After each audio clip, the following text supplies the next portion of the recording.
습관이 밥을 먹여주느냐고 묻는 사람들이 있습니다. 하지만 워런 버핏은 이렇게 말했습니다. 습관의 사슬은 너무 가벼워서 느껴지지 않다가 끊을 수 없을 정도로 무거워져서야 비로소 느껴진다. 여기 흥미로운 비교 사례가 하나 있습니다. 같은 시기에 입사해 같은 연봉, 비슷한 가정 환경을 가진 A와 B가 있습니다. A는 겉보기에 무뚝뚝하고 차가워 보입니다. 화려한 명품을 두르지도 않았고 술자리에 자주 어울리지도 않습니다. 하지만 주변 동료들은 그를 보며 묘한 확신을 가집니다.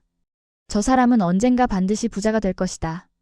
어떠한 경제위기 뉴스에도 흔들리지 않는 차분함이 그 이유입니다. 반면 B는 누구에게나 친절하고 성실합니다. 최신 유행을 잘 알고 동료들과의 관계도 원만합니다. 하지만 아이러니하게도 사람들은 B의 미래를 불안하게 봅니다. 지금은 화려해 보이지만 10년 뒤, 20년 뒤에도 과연 저런 삶을 유지할 수 있을까에 대한 의구심이 들기 때문입니다. 놀랍게도 이 예감은 10년 뒤 현실이 됩니다. 조건이 완벽히 동일했던 두 사람의 자산 격차는 시간이 지날수록 기하급수적으로 벌어집니다. 도대체 무엇이 이 격차를 만들었을까요? 단순히 운이나 재능의 문제였을까요? 수많은 자산가들과 경제 전문가들이 주목하는 결정적 차이는 바로 자본을 대하는 태도, 즉 마인드의 구조적 차이에 있습니다.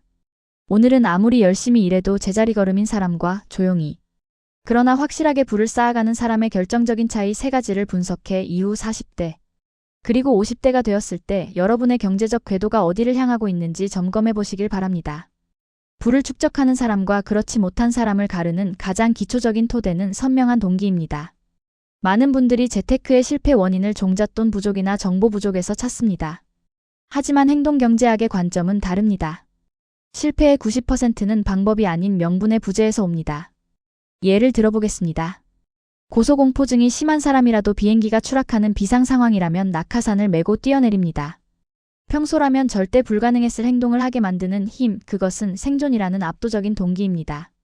돈을 모으는 과정도 이와 같습니다. 단순히 부자가 되고 싶다, 노후가 편했으면 좋겠다는 막연한 바람은 소비의 유혹 앞에서 무기력하게 무너집니다. 퇴근 후 치솟는 스트레스, 신상, 전자기기의 유혹, 휴가철 여행의 충동을 이겨내기에는 목표가 너무 희미하기 때문입니다. 반면 자산을 형성하는 사람들은 목표를 숫자로 치환하는 능력이 탁월합니다. 단순히 여행 가고 싶다가 아니라 2030년 은퇴 시점까지 현금 흐름, 월 300만 원을 만들기 위해 당장 오늘 1만 원을 아껴 연 5%의 배당주에 투자한다는 구체적인 행동 강령을 가지고 있습니다.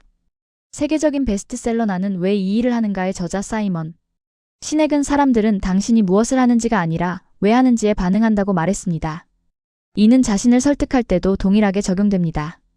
내가 나를 설득하지 못한 상태에서 시작한 투자는 시장이 조금만 흔들려도 공포에 질려 매도 버튼을 누르게 만듭니다. 지금 당장 종이를 꺼내 적어보십시오.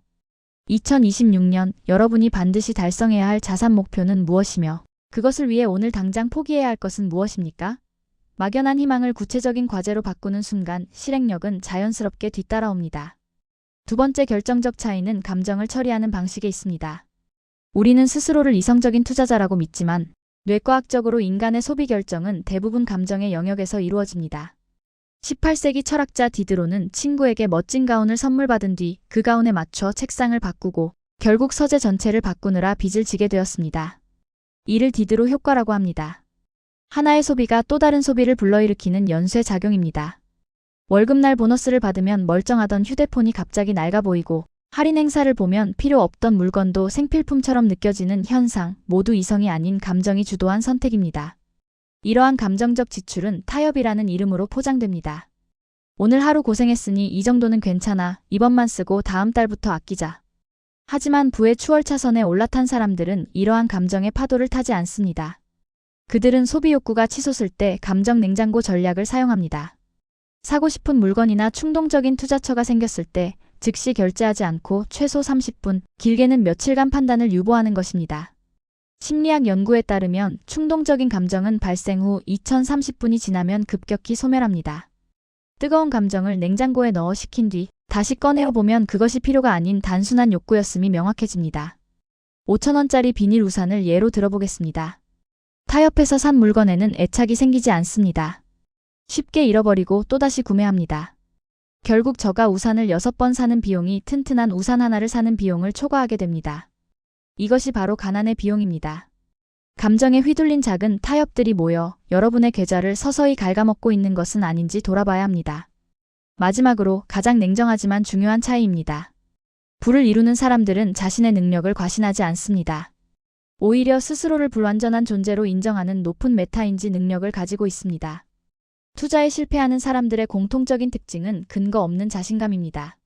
내 감은 확실해. 이번 종목은 대박 날 거야. 남들은 몰라도 나는 타이밍을 맞출 수 있어. 이러한 생각은 투자가 아닌 도박에 가깝습니다. 반면 성공하는 투자자는 자신의 의지를 믿지 않습니다. 대신 시스템을 믿습니다. 워런 버핏이나 레이 달리오 같은 대가들이 강조하는 것도 결국 원칙과 시스템입니다. 개인이 시장을 이길 수 없음을 인정하고 감정이 개입할 틈을 주지 않는 자동화 구조를 만듭니다.